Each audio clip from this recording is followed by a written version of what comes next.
പ്രവാസ ലോകത്തെ വാർത്തകളും വിശേഷങ്ങളും അതുപോലെ മാറി മാറി വരുന്ന നിയമങ്ങളും നേരത്തെ അറിയാൻ ഈ ചാനൽ സബ്സ്ക്രൈബ് ചെയ്യൂ. അടുത്തുള്ള ബെല്ലൈക്കൺ എനേബിൾ ചെയ്യാൻ മറക്കേണ്ട. നമസ്കാരം, ഒമാൻ വാർത്തകളിലേക്ക് സ്വാഗതം. ഇന്ന് ഫെബ്രുവരി 17 തിങ്കൾ. പ്രധാന വാർത്തകൾ. കാത്തിരുന്നെത്തിയ കന്നി രക്തദാനത്തിന്റെ ആവേശത്തിൽ ശ്രേയമോൾ. ഗൾഫ് കോളേജിൽ BA ഫിനാൻസ് ആൻഡ് അക്കൗണ്ട്സിൽ 2ാം വർഷ ബിരുദ വിദ്യാർത്ഥിനിയായ ശ്രേയമോൾ വി ഹെൽപ്പ് ബ്ലഡ് ഡോണേഴ്സ് ഒമാന്റെ നേതൃത്വത്തിൽ കഴിഞ്ഞ ദിവസം നടന്ന രക്തദാന ക്യാമ്പിലാണ് ആദ്യമായി രക്തം ദാനം നടത്തിയത്. മബേല ഇൻഡസ്ട്രിയൽ ഏരിയയിൽ സ്പെയർ പാർട്സ് ഷോപ്പ് ജീവനക്കാരനായ വിനോദ് വാസുദേവിന്റെയും ധന്യ വിനോദിന്റെയും മൂത്ത മകൾ ആണ് ശ്രേയമോൾ. അച്ഛനും ചെറിയച്ഛനും അമ്മാവന്മാരും സ്ഥിരം രക്തം ദാനം ചെയ്യുന്നവരാണ്. അവരുടെ പാത പിന്തുടർന്നാണ് ശ്രേയയും ഇതിലേക്ക് വരുന്നത്. വി ഹെൽപ്പ് ബ്ലഡ് ഡോണേഴ്സ് ഒമാന്റെ സജീവ പ്രവർത്തകനാണ് അച്ഛൻ വിനോദ് വാസുദേവ്. വെള്ളിയാഴ്ച നടന്ന രക്തദാന ക്യാമ്പിൽ ചെറിയച്ഛനോടും അമ്മാവനോടും ഒപ്പം ആയിരുന്നു ശ്രേയയുടെ കന്നി രക്തദാനം. തൃശൂർ നന്ദിക്കര സ്വദേശികൾ ആണ് വിനോദ് വാസുദേവും കുടുംബവും. തലസ്ഥാനത്തെ മാരത്തൺ പ്രിയർക്ക് ആവേശക്കാഴ്ചയൊരുക്കാൻ മസ്കത്ത് മാരത്തൺ വീണ്ടും എത്തുന്നു. പൈതൃക വിനോദസഞ്ചാര മന്ത്രാലയം സംഘടിപ്പിക്കുന്ന മാരത്തൺ വരുന്ന വെള്ളി, ശനി തീയതികളിൽ അരങ്ങേറും. വ്യത്യസ്ത വിഭാഗങ്ങളിലായി നടക്കുന്ന മാരത്തണിൽ ആയിരക്കണക്കിന് കായിക താരങ്ങൾ പങ്കാളികളാകും. വിവിധ പ്രായക്കാർക്കും ഫിറ്റ്നസ് ലെവലുകളുള്ളവർക്കും പങ്കെടുക്കാൻ കഴിയുന്ന തരത്തിൽ അനുയോജ്യമായ രീതിയിലാണ് മത്സരങ്ങൾ ആസൂത്രണം ചെയ്തിരിക്കുന്നത്. പുരുഷന്മാരുടെയും വനിതകളുടെയും 42.2 കിലോമീറ്റർ ഓട്ടം, 21.1 കിലോമീറ്റർ ഹാഫ് മാരത്തൺ, 10 കിലോമീറ്റർ ഓട്ടം, 5 കിലോമീറ്റർ കുട്ടികൾക്കുള്ള ഓട്ടമത്സരം, ഫൺ റൺ എന്നിവ അരങ്ങേറും. മാരത്തണിനോടനുബന്ധിച്ച് വ്യത്യസ്ത വിനോദ പരിപാടികളും അരങ്ങേറും. മിഡിൽ ഈസ്റ്റിലെയും ആഫ്രിക്കയിലെയും ഏറ്റവും മികച്ച വിനോദസഞ്ചാര കേന്ദ്രങ്ങളിൽ ഇടം പിടിച്ച് സുൽത്താനേറ്റും. UN ടൂറിസത്തിന്റെ കണക്കനുസരിച്ച് Qatar, Saudi Arabia, Egypt, Jordan എന്നിവയ്ക്ക് പിന്നിൽ 6ാം സ്ഥാനത്താണ് ഒമാൻ. 2019 അപേക്ഷിച്ച് അന്താരാഷ്ട്ര വിനോദസഞ്ചാരികളുടെ വരവിൽ 15% വർധനവുണ്ടായി.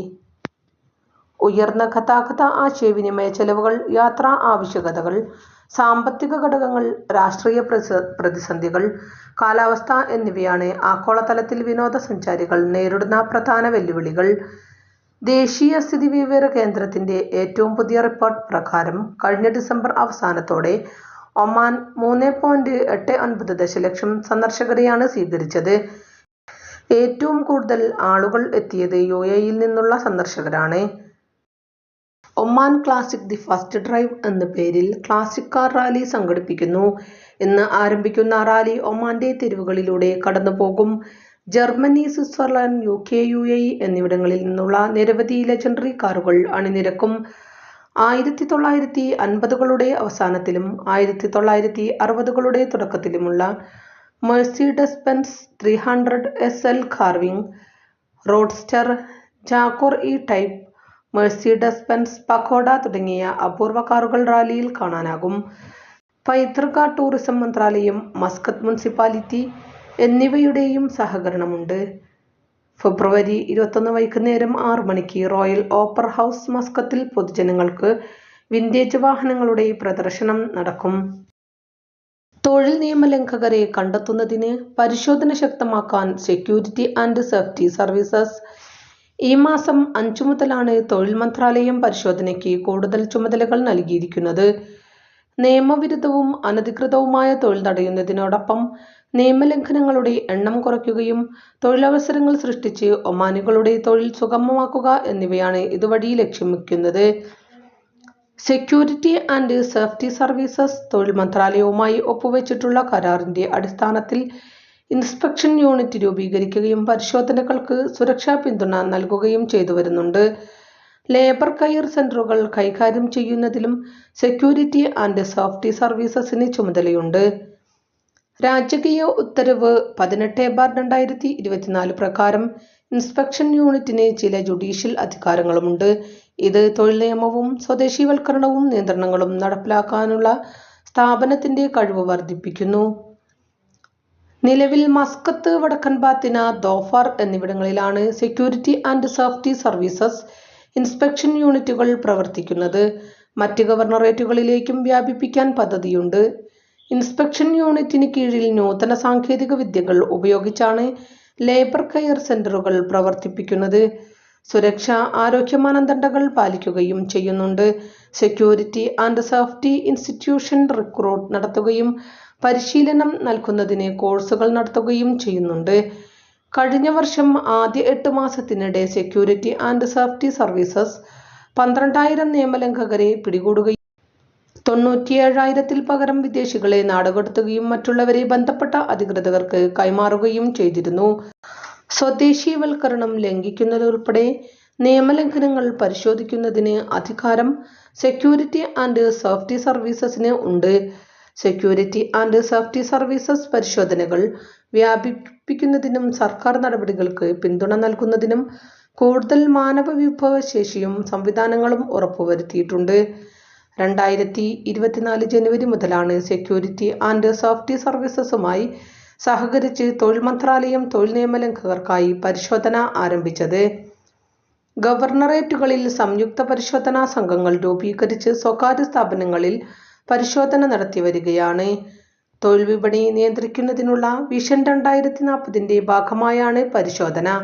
അതേസമയം തൊഴിൽ നിയമങ്ങൾ ലംഘിച്ച് ഒമാനിൽ കഴിയുന്നവരെ തൊഴിലിടങ്ങളിൽ എത്തിയുള്ള പരിശോധനകളിൽ കണ്ടെത്താനാകും. നിയമങ്ങളും മന്ത്രാലയം ഉത്തരവുകളും ലംഘിച്ച് തൊഴിലെടുക്കുന്നവരെ കണ്ടെത്തി നടപടി സ്വീകരിക്കുകയാണ് ചെയ്തുവരുന്നത്. തൊഴിൽ മന്ത്രാലയം ഉദ്യോഗസ്ഥരാണ് പരിശോധനയ്ക്ക് നേതൃത്വം നൽകുന്നത്. സെക്യൂരിറ്റി ആൻഡ് സേഫ്റ്റി സർവീസസ് വിഭാഗവുമായി സഹകരിച്ച് പരിശോധന ശക്തിപ്പെടുത്തുമെന്ന് തൊഴിൽ മന്ത്രാലയം നേരത്തെ വ്യക്തമാക്കിയിരുന്നു. തൊഴിൽ നിയമങ്ങൾ, സ്വദേശീവൽക്കരണം ഉൾപ്പെടെയുള്ള മന്ത്രാലയം നിർദ്ദേശങ്ങൾ എന്നിവ ലംഘിച്ച് പ്രവർത്തിച്ചവരാണ് പിടിയിലാകുന്നത്. യഥാർത്ഥ സ്പോൺസറിൽ നിന്ന് മാറി മറ്റുള്ളവർക്ക് വേണ്ടി തൊഴിലെടുക്കുന്നവരും സ്വന്തം നിലയ്ക്ക് തൊഴിൽ ചെയ്യുന്നവരും സ്വദേശീവൽക്കരിച്ച ജോലികളിൽ ഏർപ്പെട്ടവരുമെല്ലാം പിടിയിലായവരിൽ പെടുന്നു. കൃത്യമായ തൊഴിൽ താമസ രേഖകൾ ഇല്ലാത്തവരും ഉള്ള രേഖകളുടെ കാലാവധി പുതുക്കാത്തവരും നിയമ നടപടികൾ നേരിടുന്നവരിൽ ഉണ്ട്. ICC men's cricket world cup league 2-ലെ ത്രിരാഷ്ട്ര ഏകദിന പരമ്പരയിൽ 3-ാം മത്സരത്തിൽ ഒമാന് ജയം. ആമിറാത്ത് ക്രിക്കറ്റ് അക്കാദമി ഗ്രൗണ്ടിൽ നടന്ന മത്സരത്തിൽ നമീബിയയെയാണ് 2 വിക്കറ്റിന് തോൽപ്പിച്ചത്. ടോസ് നേടി ആദ്യം ബാറ്റ് ചെയ്ത നമീബിയ 33.1 ഓവറിൽ 96 റൺസിന് എല്ലാവരും പുറത്താകുകയായിരുന്നു. മറുപടി ബാറ്റിംഗിന് ഇറങ്ങിയ ആതിഥേയർ 22.4 ഓവറിൽ 8 വിക്കറ്റ് നഷ്ടത്തിൽ 100 റൺസെടുത്തു. ഒമാൻ ബൗളിംഗ് നിരക്ക് മുന്നിൽ പതറിയ നമീബിയയ്ക്ക് തുടക്കം മുതൽ വിക്കറ്റുകൾ നഷ്ടമായി. 54 പന്തിൽ 30 റൺസെടുത്ത നിക്കോൾ ലോഫ്റ്റി ഈറ്റണും 15 റൺസ് നേടിയ ഗഹാർട്ട് ഇറാസ്മസും 14 റൺസെടുത്ത റൂബൻ ട്രംബൽമാനുമാണ് നമീബിയൻ സ്കോർ 96-ൽ എത്തിച്ചത്.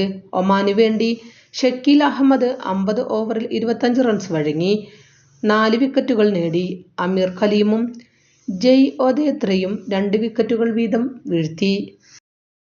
ബൗഷർ ഇന്ത്യൻ സ്കൂളിൽ 2024-25 ബാച്ചിലെ വിദ്യാർത്ഥികളുടെ ബിരുദദാന ചടങ്ങ് നടന്നു. സ്കൂൾ ഓഡിറ്റോറിയത്തിൽ നടന്ന ചടങ്ങിൽ മസ്കത്ത് ഗവർണറേറ്റിലെ തൊഴിൽ മന്ത്രാലയം assistant general manager Abdul Aziz al Rawahi മുഖ്യ അതിഥിയായിരുന്നു. ബൗഷർ ഇന്ത്യൻ സ്കൂളിന്റെ ഡയറക്ടറും Indian school director board academic ചെയർമാനുമായ അശ്വിനി സാവിർക്കർ ചടങ്ങിൽ അധ്യക്ഷത വഹിച്ചു.